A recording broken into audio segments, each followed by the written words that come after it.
Night of the Hunted will be premiering on Shudder on October 20th, and I got an early screener to check it out and let you guys know if it's worth a watch. So stick around and let's talk about it.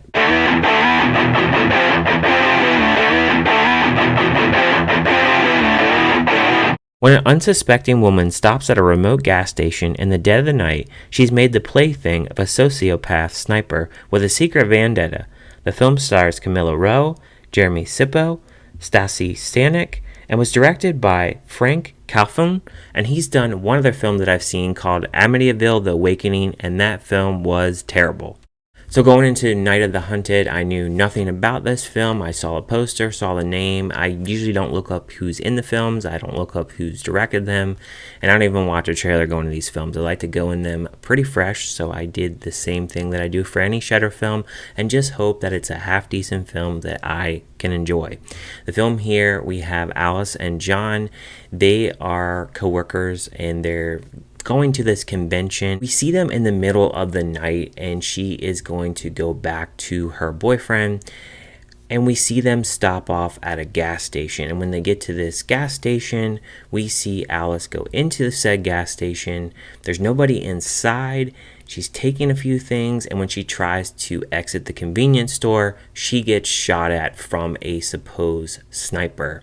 And this film, it takes place in this one centralized location throughout the entirety of the film. Acting wise for this film, I thought it was pretty good for the most part. I didn't feel like anybody wasn't doing a really good job with their parts. It doesn't have a lot of characters, so you don't really have a lot of too many people to really pay attention to. I thought the cinematography was done pretty well. The whole fact of being secluded in the middle of nowhere at a gas station with no one around, that all really worked for me. I think the blood and some of the kills that are in this film, because there is some minor characters within this film that don't play a big prominent role, but they are there for certain kills. The sniper guy, he is across the street under this sign, and you see this billboard sign throughout the film. And we really just see this guy just stalking this woman. We hear him over a walkie-talkie, and we see a few other people that get killed throughout this film. Now, it doesn't sound too bad from what I'm saying, but this film, I felt like it meandered quite a bit. It's very hard to really have this film really be engaging throughout the entire film, and one of the reasons for that is the motivation of this killer. I felt like he talks so much throughout this film, and it wasn't the fact that he was just talking so much.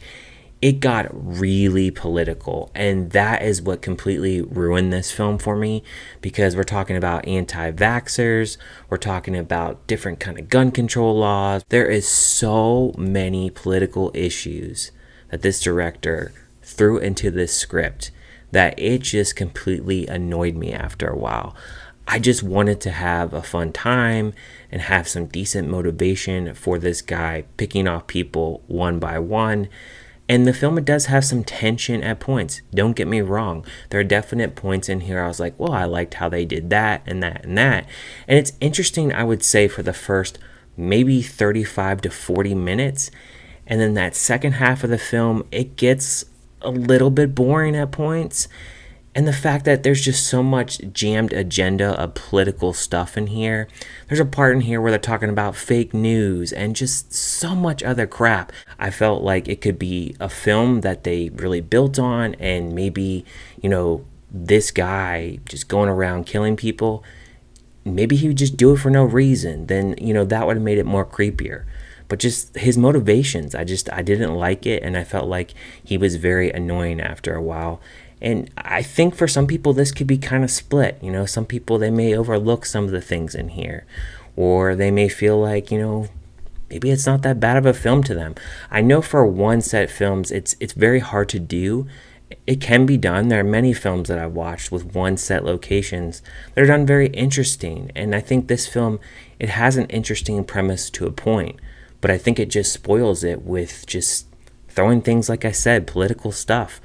People want to watch things for entertainment. We do not want political crap in movies. we have enough of that crap on social media, and we have so many problems within the world. For me, I don't want to sit down, watch a movie, and have to listen to this. So as far as the score for this film, I honestly am going to give a score of this film a 2 out of 5, and only because I think it's shot well. I think the acting is done pretty well. I definitely give props to the main lead girl. I thought she did a pretty good job. And some of the other characters, like the side characters, they did a fine job. And I think there are moments in here where there's some tension. But I think overall, the whole motivation is what really killed me for this man killing people off. That's what really killed this film for me, and definitely stopped my enjoyment from liking this film a lot more. But let me know in the comments, what did you think about Night of the Hunted? Did you like it? Did you hate it? Did you just think it was kind of meh? And do you agree with me with the political stuff? Because I honestly don't like to watch movies with this kind of crap in it. It's unfortunate. I wish we didn't have it, but it is what it is. So let me know in the comments, what do you guys think of this film? Thank you guys for watching, and I'll see you guys on my next review.